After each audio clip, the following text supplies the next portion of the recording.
የመጀመሪያው ርዕሰ ጉዳይ የእንግሊዝ እግር ኳስ ነገ ይመለሳል። የኤፍኤ ካፕ ጨዋታዎች ከቀን ጀምሮ ምርጥ ጨዋታዎች አሉ። የማንቸስተር ሲቲ እና የሊቨርፑል ጨዋታ ከባድ ፍልሚያ የሚታይበት ጨዋታ ነው። ቀን ላይ የሚደረግ ጨዋታ ነው። ምሽት ላይ አርሰናል ከሳውዛምፕተን ጋር ጨዋታውን ያደርጋል። ይህንን መነሻ እናደርጋለን። አድማጮቻችን የነገውን ጨዋታዎችን እንዳሳለን። ማንቸስተር ሲቲ እንዲሁም ሊቨርፑል፣ ማንቸስተር ሲቲ እና አርሰናል ለሶስት ዋንጫዎች ነው በነገራችን ላይ የሚፎካከሩት። ሊቨርፑል ለሁለት ዋንጫዎች ፉክክር ውስጥ ይገኛል። ምናልባት ፕሪሚየር ሊጉ ያው ይደርሳል ብሎ ለማሰብ ይከብዳል አይደል ሶፊ? ከዚህ በኋላ ለሊቨርፑል ትንሽ አስቸጋሪ ነው የሚሆነው። አይ የለም። አድማጮቻችን እንግዲህ እነዚህን ፕሮግራሞች እንዳሳለን። የሲቲና የሊቨርፑልን መነሻ አድርገን ኤፍኤ ካፕ አሰልጣኝ ፔፕ ጓርዲዮላ ምናልባት ትናንትም ያነሳነው ጉዳይ አለ። የዘንድሮ የውድድር ዓመት የመጨረሻው ሊሆን ይችላል። ካራባው ካፕን አሳክቷል። ኤፍኤ ካፕ ላይ ፕሪሚየር ሊግ ላይ ፉክክር ውስጥ እንዳለ ይታወቃል። ስለዚህ የነገውንም የኤፍኤ ካፕ መርሃ ግብር አሰልጣኝ ፔፕ ጓርዲዮላ በቀላሉ ይለቃል ተብሎ አይጠበቅም። ሊቨርፑላውያንም አርነ ስሎት ያላቸው ተስፋ የተሻለ የሚባለው ይሄኛው ጉዞ መድረክ ነው፣ የኤፍኤ ካፕ ነው። ፕሪሚየር ሊግ ላይ ከመሪው ተርታ ያላቸው የነጥብ ርቀት ከፍተኛ ነው። ሻምፒዮንስ ሊግ ላይ አሁን ላይ ሆኖ ይሄኛው ክለብ ዋንጫ ይወስዳል ብሎ መገመት የማይታሰብ ነው። ዝም ብሎ ፕሮባቢሊቲን ቅድመ ግምትንና ሀሳብን ከመግለጽ ባሻገር ሻምፒዮንስ ሊግ ላይ አንድም ሰው አፉን ሞልቶ የኛው ክለብ ይወስዳል የሚልበት ቦታ ላይ መቀመጥ አይችልም፣ በዚህ ረገድ ማለት ነው። ምክንያቱም ትላልቅ አሉ የተባሉ የአውሮፓ የሻምፒዮንስ ሊግ ልምድ ያለው ሪያል ማድሪድን ጨምሮ አሉ ገና ውድድሩ ላይ ማለት ነው። ስለዚህ ለሊቨርፑል የተሻለ ጉዞ ወይም ያለ ዋንጫ ምናልባት ከሚያጠናቅቅ ኤፍኤ ካፕ የተሻለው አድቫንቴጅ ነው። ማንቸስተር ሲቲ ኦልሬዲ ካራባው ካፕን አሳክቷልና ከዚህ ጨዋታ እንጀምር ሶፊዬ። ከዛ አርሰናል ከሳውዛምፕተን ሚካኤል አርቴታ እያንዳንዱን ጨዋታ በጥንቃቄ እንጫወታለን ብሏል። ለደጋፊው መልእክት አስተላልፏል። ሶፊዬ አመሰግናለሁ ግርምዬ። ያው እግር ኳስ ከመናፈቁ የተነሳ የአውሮፓ እግር ኳስ እነዚህ የኤፍኤ ካፕ ጨዋታዎች በዚህ ሰዓት መምጣታቸው ለብዙዎች ደስታን የፈጠሩ ሆኗል ማለት ይቻላል። ምክንያቱም ያለፉትን ሳምንታት ካለ እግር ኳስ ማሳለፍ በተለይ የአውሮፓ እግር ኳስ ከባድ ነው። አሁን በመላው ዓለም ያው ግሎባላይዜሽን ያመጣው ተጽዕኖና ጫና የእንግሊዝ ሊግ የእንግሊዝ ውድድሮች እጅግ ተወዳጅ እጅግ ተናፋቂ ሆነው እንደቀጠሉ ይገኛሉና ያለፉት ሁለት ሳምንታት በተለይ ቅዳሜና እሁድን ካለ እግር ኳስ መቆየት ካለ እግር ኳስ መታየት እጅግ አስቸጋሪ ሆኖ የተመለከትንበት ሂደት ነበርና ዌልካም ለማለት ያህል ነው። እንግዲህ ወደ እግር ኳስ ተመልሰናል። ከዚህ በኋላ የአውሮፓ ሻምፒዮንስ ሊግና የእንግሊዝ ፕሪሚየር ሊግ ጨዋታዎችም ሞቅ ደመቅ ብለው የሚቀጥሉ ነው የሚሆኑት። በዛ መንገድ ውድድሮቹ የሚከናወኑ ይሆናሉ ማለት ነው።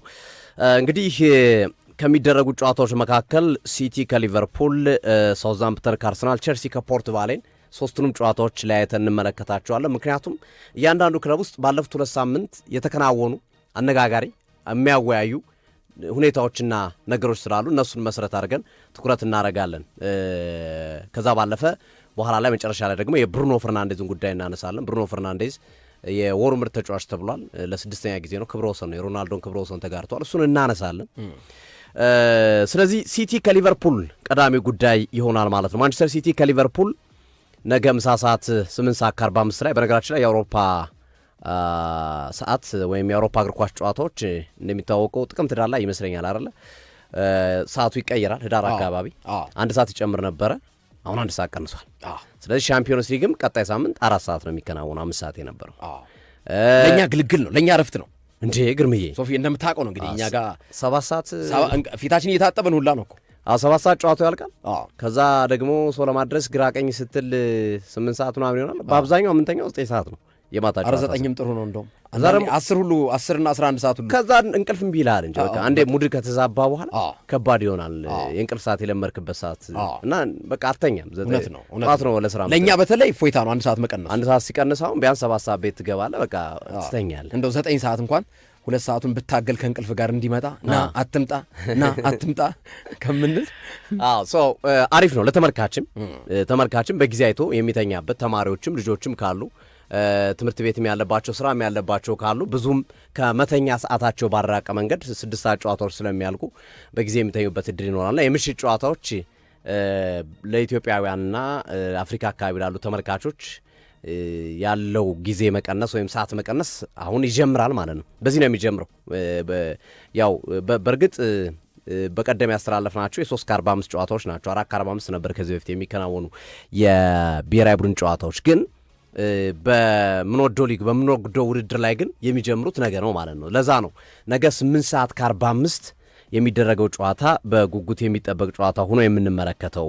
የማንቸስተር ሲቲና የሊቨርፑል ጨዋታ ጥሩ ነው። ውድድሩም ወይም እግር ኳስም ስትመለስ የእንግሊዝ እግር ኳስ የአውሮፓ እግር ኳስ ሲመለስ በትልቁ ጨዋታ በማንቸስተር ሲቲና በሊቨርፑል ጨዋታ መመለሱ ለተመልካቹም አዝናኝ ይሆናል ተብሎ ነው የሚጠበቀው በዚህ ነገር ስንመለከተው ማለት ነው።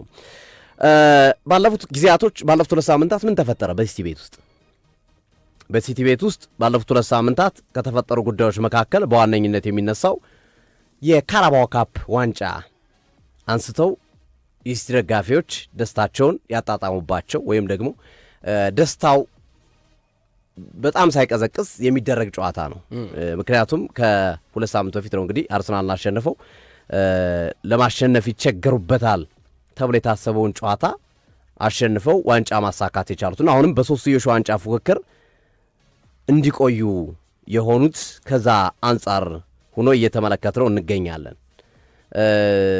በእርግጥ ጋርዲዮላ ከካራባኦ ካፕ ፍጻሜ ዋንጫ ካነሱ በኋላ አንድ አስተያየት ሰጥተዋል። ምንድነው የሰጡት አስተያየት? ካራባኦ ካፕ ዋንጫን ከማነሳ አሁን አርሰናል ባለበት የፕሪሚየር ሊግ ቦታ ላይ ብቀመጥ በጣም እመርጣለሁ፣ እንቀየርና ቢሉኝ በደስታ ነበር ምቀይራቸው የሚል አስተያየታቸውን ሰጥተዋል ፔፕ ጋርዲዮላ። የሲቲ ደጋፊዎችም ያው ፕሪሚየር ሊጉን ከተነጠቁ ወይም የፕሪሚየር ሊጉ ዋንጫ ፉክራቸው ካለቀ እንግዲህ ሊግ ካፕና ኤፍኤ ካፕን ብቻ ነው ሊያሳኩ የሚችሉት ማለት ነው። ከዛ አንጻር ደጋፊዎች ደግሞ የሚፈልጉት ፕሪሚየር ሊጉን አሁን ላይ በቃ ካሉት ከቀሩት ዋንጫዎች ትልቁ ዋንጫ ፕሪሚየር ሊግ ነው። ሻምፒዮንስ ሊግ ወጥተዋል በጊዜ። ከዛ አንጻር የዋንጫ ትንሽ የለውም ኦፍ ኮርስ፣ ግን እነሱ አጥብቀው የሚፈልጉት አሁን ላይ ፕሪሚየር ሊጉ ነው ከኤፍኤ ካፕ። የትኛውም ክለብ ፕሪሚየር ሊግ ነው ፍላጎታቸው። የማንቸስተር ሲቲም ደጋፊ የአርሰናልም ደጋፊ ኢቨን ማጆሪቲ ቮት ተደርጎ ነበር። ሶፊ ባለፈው ሳምንት እያየው ነበር።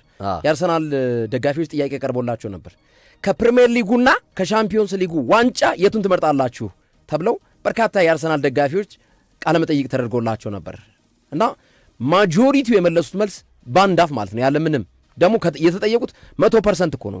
100% ማለት ከተጠየቁት ማለት ነው። ያ ማለት ያልተጠየቁ ደግሞ ሻምፒዮንስ ሊግ ሊሉ ይችላሉ። ግን ከተጠየቁትና ሳምፕል ከተወሰዱ ጥያቄዎች መካከል 100% ፕሪሚየር ሊጉን ነው ቅድሚያ የሚሰጡት። የፕሪሚየር ሊጉን ዋንጫ የሚሉ ሐሳባቸውን ነው።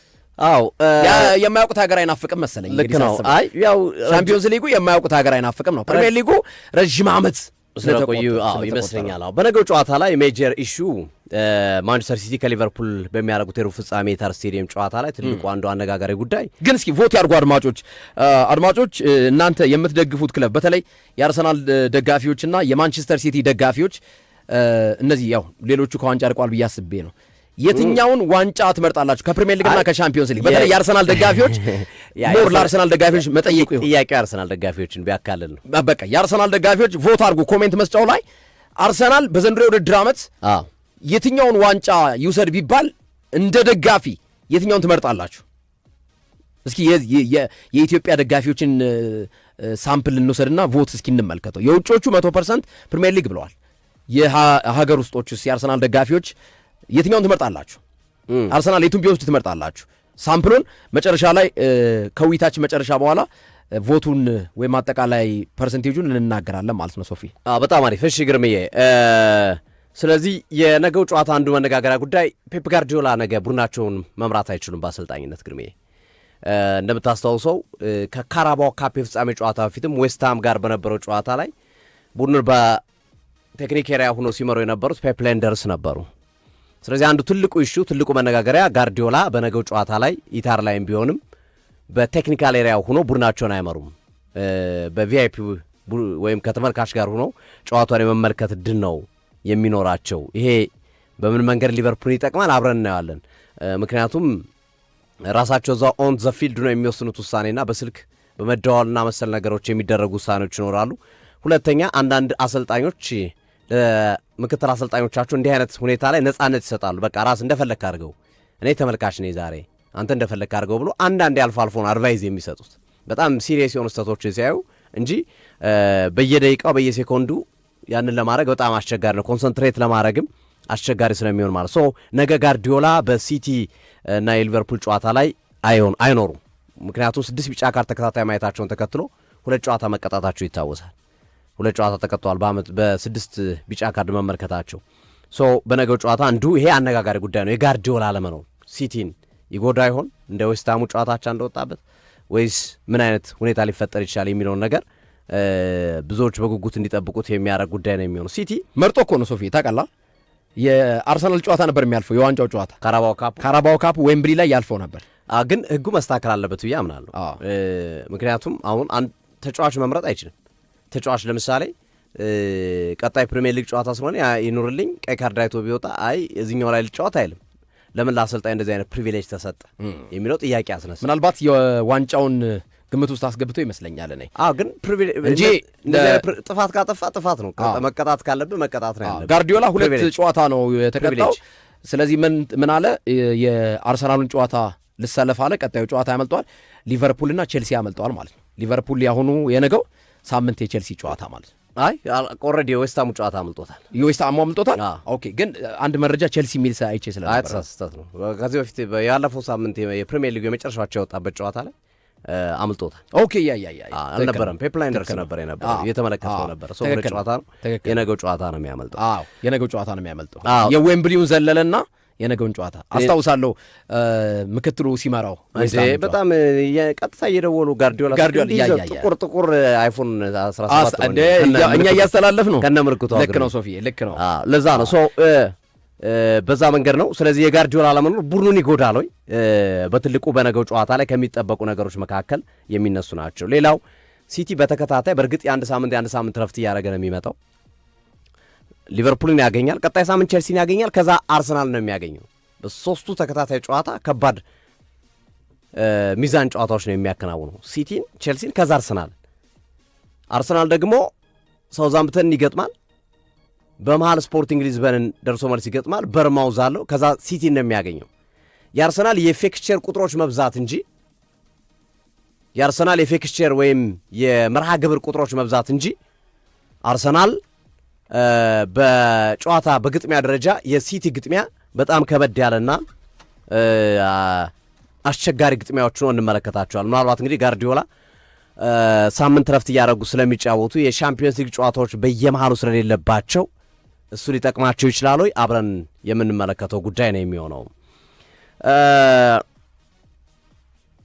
ረጃጅም ጊዜ ጉዳት የነበረባቸው ተጫዋቾች ተመልሰው ወደ ትሬኒንግ ገብተዋል ወይም ትሬኒንግ ማድረግ ጀምረዋል በሲቲ በኩል። አንደኛው ማቴዮ ኮቫቺች ነው። ሌላኛው ደግሞ ወሳኝ የተከላካይ መስመር ተጫዋች ጋቫርዲዮል። ሁለቱም ክሮሺያውያን ከጉዳት አገግመው በዚህ ጨዋታ ላይ መመለሳቸው የተረጋገጠበት ባይሆንም ነገር ግን ወደ ልምምድ መጥተዋል። በሚቀጥሉት ጥቂት ጨዋታዎች ለቡድኑ አገልግሎት መስጠታቸውን የሚቀጥሉ ነው የሚሆነው። በኤፍኤ ካፕ ወደ ቀጣይ ዙር ካለፉ የፕሪሚየር ሊግ ፉክክር አሁንም ጠንከር እያለ የሚቀጥል ከሆነ በእነዚህ ውድድሮች ላይ የእነዚህ ተጫዋች ሚና ከፍ ሊል ይችላል እና በሚቀጥሉ ሳምንታት የመመለስ ዕድል ያላቸውና ወደ ሙሉ ልምምድ እየገቡ እንደሆነ የመረጃ ምንጮች እየጠቀሱ ይገኛሉ።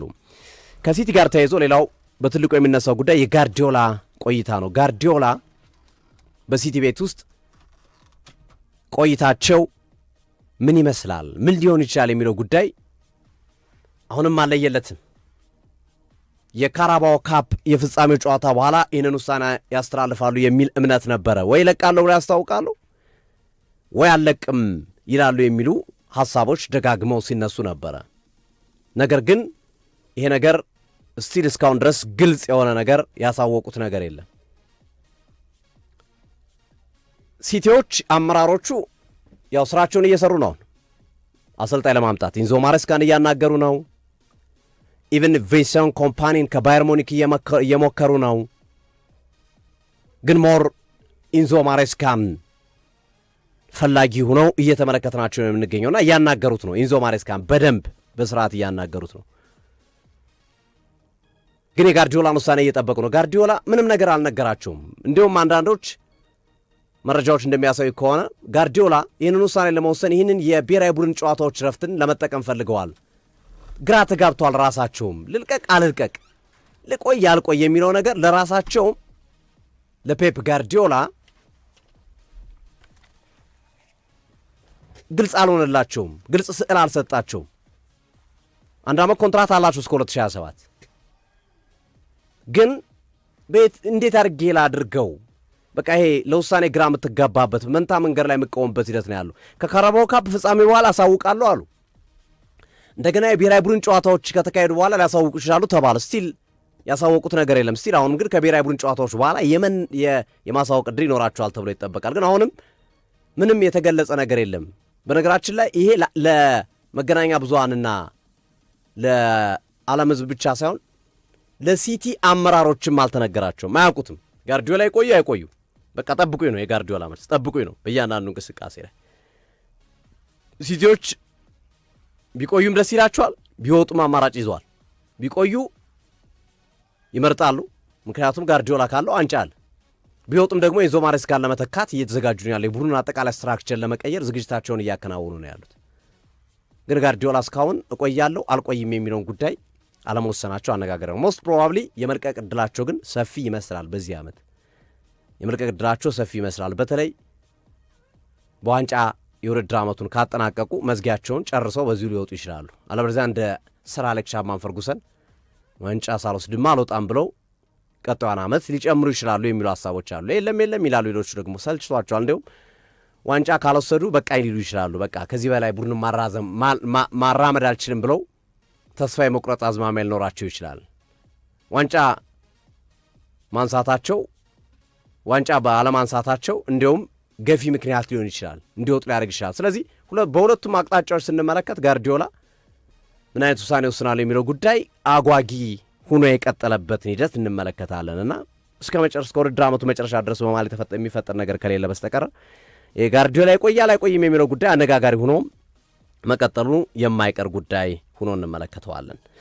ወደ ሊቨርፑል ቤት ስናመራ ሰሞነኛው የሊቨርፑል ቤት ባለፉት 2 ሳምንታት ውስጥ በሊቨርፑል ቤት ውስጥ ከተከሰቱ ክስተቶች መካከል አንደኛውና ትልቁ ጉዳይ ሞሐመድ ሳላህ ነው። የሞሐመድ ሳላህ የ9 ዓመት የሊቨርፑል ቆይታው መጠናቀቁን ይፋ ማድረጉ ትልቁ ዜና ነው። ያው በስፋት ዘግበንላችኋል ከዚህ በፊትም የሊቨርፑል አመራሮች የሰጡትን በክብር እንዴት ለማሰናበት እንደተዘጋጁ እንደ ሌሎቹ ክለቦች ወይም እንደ ሌሎች ተጫዋቾች የግድ ገንዘብ ማውጣት አለብህ፣ 3 ዓመት ኮንትራት አለብህ፣ የኮንትራትን ከፍለ መውጣት አለብህ ምናምን የሚል ነገር የለም። በቃ ይመች፣ መልካም መንገድ ይሳካል፣ በመንገዱ ሁሉ ጥሩ ነገር እንመኛለን ብሎ ሊቨርፑል አሁንም ክላስ ክለብ እንደሆነ ደግሞ አሳይተዋል። ከዲየጎ ጆታ አልፈተ ህይወት በኋላ ያደረጉት ነገር ዓለም የሚያውቀው ነው። ሙሉ ደሞዝ ለቤተሰቦቻቸው ለዲያጎ ጆታ ቤተሰቦች መስጠትና ልጆቹን የትምህርት ወጪያቸውን በሙሉ ሊቨርፑል እግር ኳስ ክለብ እንደሚሸፍን ይፋ ያደረጉበት መንገድ የክለቡን ክላስነት የሚያሳይ ነው። ሞሐመድ ሳላህ በምን መንገድ ያጠናቅቃል ካለ ዋንጫ? ሞሐመድ ሳላህ አሁን ላይ ለእኔ ለሊቨርፑል ካሉት ዋንጫዎች ሊሆን የሚችለው ዋንጫ ኤፍ ኤ ካፑ ነው የተሻለው። እሱም ከባድ ግን በንጽጽር ካየነው ይሄኛው ነው። ምክንያቱም በሻምፒዮንስ ሊጉ ፓሪስ ሰን ጀርመንን ገጥሞ የባየር ሙኒክና የሪያል ማድሪድን አሸናፊ ነው የሚያገኘው። ሞስት ፕሮባብሊ ባየር ሙኒክን ሊያገኝ ይችላል ካለው ጥንካሬ አንጻር። ባየር ሙኒክ አስበው ፒኤስጂን ካለፈ ነው። ለዛውም ፒኤስጂም ምን አይነት ቡድን እንደሆነ ተመልክተናል። አምና ሊቨርፑልን ከውድድሩ ጥሎ ማለፍ ላይ ያሰናበተው ፒኤስጂ ነው። ጠንካራ ቡድን ነው የሉዊስ ኢንሪኬ ቡድን። ይሄኛው መንገድ ከዛ በኋላ ፍጻሜ ደግሞ ስትሄድ እንግዲህ እነ ባርሰሎና እና አርሰናልን ታገኛል። እስከ ፍጻሜው ድረስ የሻምፒዮንስ ሊጉ ጨዋታ እያንዳንዱ ጨዋታ ዋጋ የሚያስከፍል ከባድ ፍልሚያ ነው። ያንን ማሳካት ይችላሉ ወይ?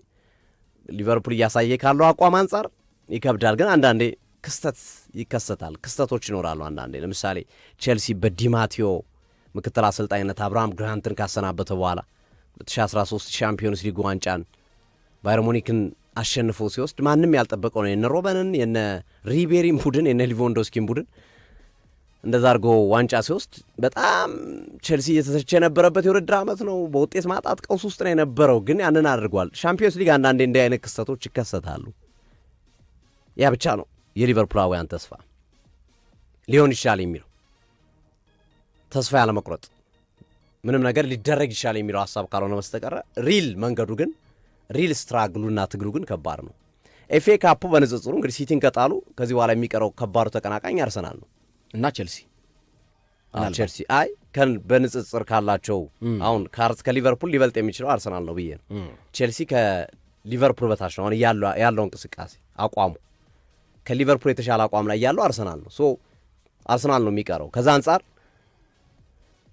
ለዋንጫው የመድረስ ዋንጫውን የመውሰድ እድል ሊኖረው የሚችለው ኤፍኤ ካፑን ነው ብዬ ነው የማምነውና አርነ ስሎት ቶፕ 4ን ቻምፒዮንስ ሊጉን ትኩረት አድርገው ኤፍኤ ካፑን ቢያሳኩ መጥፎ የውድድር ዓመት አይሆንም።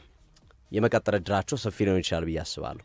ስለዚህ መሐመድ ሳላህም ካለ ዋንጫ እንዳይሰናበት በቆርቆሮም ቢሆን በምንም ዋንጫ ቢሆን ተጫዋች ሲሰናበት ደስ ይላል። አምና ወደ ናፖሊ ሲያመራ የማንቸስተር ሲቲው የአማካይ መስመር ተጫዋች ኬቨን ድብሩነ ኤፍኤ ካፑን አጥብቆ ፈልጎት ነበረ።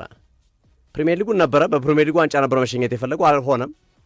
ምክንያቱም ሊቨርፑል ዋንጫውን ማሳካት ስላልቻለ ኤፍኤ ካፑን ክሪስታል ፓላስን አሸንፈው ጥሩ የመሰናበቻ ይሆናሉ ነበር፣ አልሆነም እና ሳላህም መሰናበቻ ነገር ያስፈልገዋል ካሳካው ስኬት አንጻር በሊቨርፑል ቤት ውስጥ ከሰበሰባቸው ዋንጫዎች አንጻር እና አርነ ስሎት በኤፍኤ ካፕ ጨዋታዎች ላይ በሚቀጥሉት ጨዋታዎች የሩብ ፍጻሜን ጨምሮ በግማሽ ፍጻሜ ጨዋታዎች ላይ ጠንካራ ቡድናቸውን ሊጠቀሙ እንደሚችሉ በነገውም ጨዋታ ከሲቲ በተሻለ ጠንካራ ቡድናቸውን ሊጠቀሙ እንደሚችሉ ይጠበቃል። አሊሰን ቤከር በጉዳት ምክንያት የመጫወት እድሉ ጠባብ ነው ተብሏል። ብራድሊ፣ ሊዮኒ፣ ፍሪምፖንግ፣ ዋተሩ ኢንዶ እነዚህም በጉዳት ምክንያት የማይጫወት ተጫዋቾች እንደሚሆኑ ይጠበቃል። ማንቸስተር ሲቲ በኤፍኤ ካፕ ካለፉት 21 ጨዋታ 19ን ድል አድርጓል። ይሄ የሁለቱ ቡድኖች ጨዋታ የማንቸስተር ሲቲ እና የሊቨርፑል ጨዋታ በነገራችን ላይ በሁለቱ ፊክስቸር ባለፉት 19 ጨዋታ በ18ቱ 2 ጎልና ከዛ በላይ ተቆጥሯል። ግርምዬ በ18ቱ ከ19 በ18ቱ ምን ያህል ኢንተርቴን የሚያደርግ ፍልሚያ እንደሆነ ሁለቱ ቡድኖች ሲገናኙ ምን ያህል አዝናኝ ጨዋታ እንደምንመለከት ማሳያ ነው። የነገውም ጨዋታ ከዚህ አንጻር ጥሩ የማዝናናት አቅም ያለው ጨዋታ እንደሚሆንና ወደ አውሮፓ እግር ኳስ ወደ እንግሊዝ ፕሪሚየር ሊግ ወደ አውሮፓ ሻምፒዮንስ ሊግ ለመመለስ ስንንደረደር እንዲህ አይነት አሪፍ ፍልሚያ ተመልክተን የምንመለስ መሆኑ አሪፍ አጋጣሚ ይመስለኛልና እንግዲህ አሪፍ ጨዋታ እንመለከታለን፣ አሪፍ ፍልሚያ እንመለከታለን። ኢታር ላይ የሚደረግ ጨዋታ ነው። ሲቲ ከሶስትዮሽ ዋንጫ ወደ 2 ይወርዳል ወይስ ሊቨርፑል ከ2 የዋንጫ ፉክክር ወደ 1 ወደ ሻምፒዮንስ ሊጉ ብቻ ትኩረት እንዲያደርግ ይረዳዋል ወይም ወደ ሻምፒዮንስ ሊግ ትኩረት እንዲያደርግ ይሆናል የሚለው ከሁለት አንዱ ይሆናል። በነገው ጨዋታ ላይ ግን የተወሰኑ ነገሮችን ለመጨመር ያክል ነው። ትልቁ ጨዋታ ማንቸስተር ሲቲ ከሊቨርፑል ከቀኑ 8:45 ላይ ነገ የሚከናወነው የኤፍኤ ካፕ የሩብ ፍጻሜ ጨዋታ መርሃ ግብር ነው። ቀጥሎ ነገ ከምሽቱ 1:15 ላይ የሚደረገው በቼልሲና በፖርት ቬል መካከል የሚደረገው ጨዋታ ነው። ምሽት 4 ላይ ደግሞ በሳውዝሃምፕተንና በአርሰናል መካከል፣ ከዛ እሁድ ዌስትሃም ከሊድስ ዩናይትድ ጋር ጨዋታቸውን ያደርጋሉ። እነዚህ ናቸው የኤፍኤ ካፕ ወደ ግማሽ ፍጻሜ ለመግባት የሚደረግ የጨዋታ መድረኮች ማለት ነው። ኤፍኤ ካፕ በርካታ ዋንጫዎችን በማንሳት የአርሰናል እግር ኳስ ክለብን የሚወዳደረው የለም እና አርሰናል በኤፍኤ ካፕ ንጉስ ነው። የኤፍኤ ካፕ በርካታ ዋንጫዎችን በማንሳት ማለት ነው። ልክ ሊቨርፑል በካራባኦ ካፕ ዋንጫዎችን 10 ጊዜ በማሸነፍ ንጉስ በካራባኦ ካፕ እንደሆነ ሁሉ አርሰናል በኤፍኤ ካፕ በርካታ ዋንጫዎችን ያነሳ እግር ኳስ ክለብ እንደሆነ ይታወቃል። ስለዚህ ይሄ ቡድን ማለትም ማንቸስተር ሲቲና ሊቨርፑል በሚያደርጉት ጨዋታ ሊቨርፑላውያን ያለ ዋንጫ እንዳያጠናቀቁ ታላቁን ሌጀንዳቸውን መሐመድ ሳላህን የ33 ዓመቱን ግብፃዊውን ያለ ዋንጫ እንዳይሸኙ ተስፋ የሚሰንቁበት ውድድር ያደርጋሉ ተብሎ ይጠበቃል። የማንቸስተር ሲቲና የሊቨርፑል ጨዋታ እንግዲህ ብዙ ነገሮችን ማንሳት ይቻላል ከዚህ ውድድር ላይ። ኦፍኮርስ ይህ ጨዋታ ሲቲ ከሊቨርፑል ኢታር ነው የሚደረገው። የሜዳ አድቫንቴጅ ማንቸስተር ሲቲ ይኖረዋል፣ ምንም ጥያቄ የለውም። ግን ሊቨርፑላውያንም በቀላሉ ይመለከቱታል ብዬ አላምንም። የ33 ዓመቱ መሐመድ ሳላህ ከሊቨርፑል ጋር በውድድር ዓመቱ ማብቂያ እንደሚለቅ ከገለጸ በኋላ ይሄ ተጫዋች የመጀመሪያ መርሃ ግብሩን የሚያደርግበት ጨዋታ ነው። በቃ ከውድድር ዓመቱ ማብቂያ ላይ ሊቨርፑል እንለቃለሁ ብሎ ከተናገረ በኋላ የሚያደርገው የመጀመሪያ ጨዋታው ነው። ስለዚህ ትልቅ ግምት የሚሰጠው ነው። ሁለተኛ በሊቨርፑል እግር ኳስ ክለብ ላይ ከዲሴምበር ወይም ከታህሳስ ወር ጀምሮ ጉዳት ላይ የነበረውና 125 ሚሊዮን ፓውንድ በክብረ ወሰን ደረጃ ያስፈረሙት አሌክዛንደር ኢዛክ ስዊድናዊ ወደ ልምምድ ተመልሶላቸዋል እና የዚህ መመለስ ኦፍኮርስ ለነገው ጨዋታ ላይደርስ ይችላል፣ ግን ልምምድ መስራት ጀምሯል። ይሄ አንድ ተስፋ ነው ለሊቨርፑላውያን ከፍተኛ ገንዘብ ያወጡበት ትልቅ በጀት በጅተው ከኒውካስል ዩናይትድ ያዛወሩት አሌክዛንደር ኢዛክ በ16 ጨዋታ 3 ጎል ብቻ ነው ማስቆጠር የቻለው። በጣም ትንሽ አገልግሎት ነው የሰጣቸው። ግን ከወጣበት ገቢ አንጻር ክለቡን ቢያንስ መጥቀም እንኳን የሚችልበትን እድል አላገኘም በጉዳት ምክንያት። ወደ ልምምድ መመለሱ በራሱ አንድ ተስፋ የሚሰጥ ነገር ነው። ሌላኛው እንጎሞሃ ነው። ታዳጊው እንጎሞሃ እንግዲህ የሙሐመድ ሳላህን አነሳን፣ የልምምድ የተመለሰውን አሌክዛንደር ኢዛክን አነሳን። እንጎሞሃ 170 ደቂቃዎችን ከአንደር 21 ከእንግሊዝ ብሔራዊ ቡድን ጋር ሰሞኑን ተጫውቷል እና ከአንደር 21 ቡድን ጋር 2 ጨዋታዎችን አድርጎ ሁለቱንም እንግሊዞች አሸንፈዋል። የመጀመሪያውን 1-0፣ ፖርቹጋልን ደግሞ 6-0 ያሸነፉበት ጨዋታ ማለት ነው። የነ እንጎሞሃ እንቅስቃሴ በራሱ ለሊቨርፑላውያን ነገ በሚደረገው ጨዋታ የራሱ የሆነ እገዛ ይኖረዋል ብዬ አስባለሁ። ሊቨርፑል ኤፍኤ ካፕ ላይ ማንቸስተር ሲቲን ይገጥማል። ከዛ በኋላ በሻምፒዮንስ ሊጉ ኳርተር ፋይናል ፓሪስ ሰን ጀርመንን ይፋለማል። በሜዳው ፉላምን በፕሪሚየር ሊጉ ይገጥማል። እንደገና ከፓሪስ ሰን ጀርመን ጋር የሚደረገው የሻምፒዮንስ ሊግ የመልስ ጨዋታ ይደረጋል። ኤቨርተንን ከሜዳው ውጭ ይገጥማል። ክሪስታል ፓላስን በሜዳው ይገጥማል። እንግዲህ ኤፍኤ ካፕ ሰሚ ፋይናል ከገባ ደግሞ ውድድሩ መሃል ላይ ይኖርበታል ማለት ነው። እንደገና ሻምፒዮንስ ሊግ ሰሚ ፋይናልም ከገባ ውድድር አለበት። ከዛ ማንቸስተር ዩናይትድን፣ ከዛ ቼልሲን፣ ከዛ አስቶን ቪላን ብሬንፎርድን የሚገጥምባቸው ፊክስቸሮች ይቀሩታል። ትላልቅ ውድድሮች ወይም ጨዋታዎች ሊቨርፑል ይጠብቀዋል። ሊቨርፑልን ነጥዬ ያወጣሁት ለምንድን ነው? ከማንቸስተር ሲቲ ጋር ነገ በሚደረገው ጨዋታ የኤፍኤ ካፕ መርሃ ግብር ምን ያህል ለሊቨርፑል ጠቃሚ እንደሆነ ማሳያ ነው። ያ ብቻ አይደለም፣ ሊቨርፑል በቀጣይ የሚያደርጋቸው ጨዋታዎች በሙሉ ወሳኞች ናቸው። ማንቸስተር ሲቲ ከሻምፒዮንስ ሊግ ወጥቷል፣ ሊቨርፑል ግን አለ። አሁን በወጣ ሰበር ዜና ደግሞ ግርምያ አሊሰን ቤከር እስከ ዓመቱ መጨረሻ ድረስ ከውድድር ውጭ ሳይሆን እንዳልቀረ እየተዘገበ ነው ያለው። ይሄ ደግሞ ሌላ ራስ ምታት ነው ለሊቨርፑል። ከባድ ነው ለሊቨርፑላውያን ከባድ ነው። አሊሰን ቤከር ግብ ጠባቂው እስከ ውድድር ዓመቱ በጉዳት የሚርቅ ከሆነ ይሄ ለሊቨርፑል ከባድ ነው። አንደኛ ሊቨርፑል አሁን ለቶፕ 4 እየተፎካከረ ነው። ቶፕ 4 መጨረስ ይፈልጋል። በቀጣይ ዓመት ሻምፒዮንስ ሊግ መጫወት ይፈልጋል። ሻምፒዮንስ ሊግ ቶፕ 4 መሳተፍ የክለቡን ቀጣይ እንቅስቃሴ የበለጠ መደላድሉን ስለሚያመቻች ነው። በርካታ ክለቦች ለሻምፒዮንስ ሊግ መጫወት የሚፋለሙት ማለት ነው። ገንዘብ ያገኛሉ፣ በመሳተፋቸው ብቻ ገንዘብ ያገኛሉ። ትልቅ ገንዘብ ማለት ነው። አንድ ክለብ በኮንፈረንስ ሊግ ዋንጫ ወስዶ ከሚያገኘው ገንዘብ ይልቅ በሻምፒዮንስ ሊግ ተሳትፎ አድርጎ የሚያገኘው ገንዘብ ይበልጣል። ለዛ ነው ሻምፒዮንስ ሊግ ላይ የሚረባረቡት ክለቦች ማለት ነው። አሊሰን ቤከርን እንደገና በጉዳት የሚያጡ ከሆነ ፕሪሚየር ሊጉ የዋንጫው ጉዳይ ያበቃለት ነው። ሻምፒዮንስ ሊግ ቶፕ 4 የማይገባ ከሆነ ይህን ሁሉ ታሳቢ አድርገው ነው ነገ የነገውን ጨዋታ የሚያደርጉት ኤፍኤ ካፕ። ቢያንስ ሌጀንዳቸውን መሐመድ ሳላህን በክብር መሸኘት ይፈልጋሉ። በውድድር ዓመቱ የርገን ክሎፕ ሲለቁ ሶፊ አንድ ካራባው ካፕ አግኝተው ነው የወጡት። መጨረሻ ላይ ሲሰናበቱ ብዙ ነገር ለፍተው ነበር። ባይዘው እንደም ለአራት ዋንጫ እየተፎካከሩ ነው። ያኔ የርገን ክሎፕ መሰናበታቸውን ቀድሞ ነው የተናገሩት። ባይዘው ለአራት ዋንጫ ፉክክር ላይ በነበሩበት ሰዓት ላይ ግን መጨረሻ ላይ ካራባው ካፓን ብቻ ነው ያሳኩት። ትክክል። እና አሁንም ሌጀንዳቸው ካራባው ካፕ የለም። ፕሪሚየር ሊጉን የማሳካት ዕድላቸው ጠበዋል። ሻምፒዮንስ ሊግ ፉክክሩ ከባድ ነው። ፓሪስ ሰን ጀርመን በደርሶ መልስ ነው የሚገጥሙት። ያለቻቸው ተስፋ ኤፍኤ ካፕ ነው። ቶፕ 4 ከባድ ትንቅንቅ ሆኗል። ምክንያቱም ቶፕ 4 ውስጥ ማንቸስተር ዩናይትድ የተሻሻለ የመጣበትን ነጥብ ነው ያስመዘገበው። አስቶን ቪላ ገና አልለቀቀም ቦታውን፣ ቼልሲ አለ።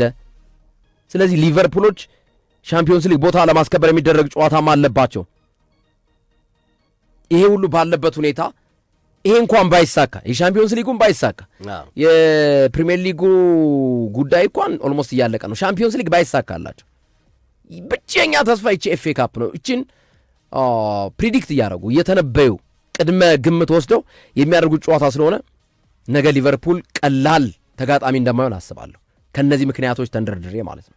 ማንቸስተር ሲቲስ ኢታድ ስቴዲየም ላይ ነው በሜዳው የሚያደርገው ጨዋታ ነው። ያ ሌላው አንድ አድቫንቴጅ ነው። የጋርዲዮላም ነገር አለየለትም። በዘንድሮ ክረምት ይልቀቁ፣ በቀጣዩ ዓመት ይልቀቁ፣ ግን ክለቡን እንደሚለቁ ብቻ ነው የታወቀው።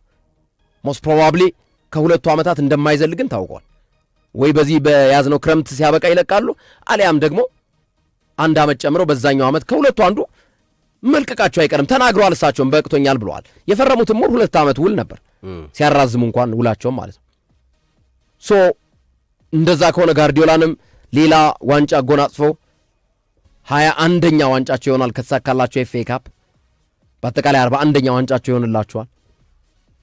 ስለዚህ በቀላሉ ማንቸስተር ሲቲም ቀላል ግምት ሰጥቶት የሚወጣ አይመስለኝም። ሻምፒዮንስ ሊግ ወጥቷል ከፉክክር። ፕሪሚየር ሊግ አርሰናል በ9 ነጥብ እየመራው ነው። ኦፍኮርስ የመድረስ እድል ይኖረዋል፣ እግር ኳስ ነው አይታወቅም።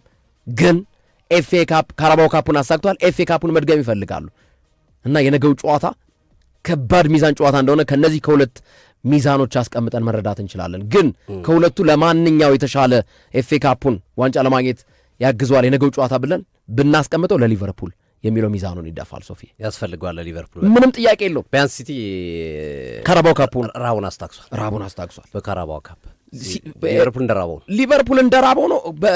ምን ረሃብ ብቻ አንጀቱ ታጥፏል። ምክንያቱም አሁን ቶፕ 4 እኮ ከባድ እኮ የዋንጫ ያክል እኮ ነው ፉክክር የሚጠብቀው ሊቨርፑል። በጣም አሪፍ ግርምዬ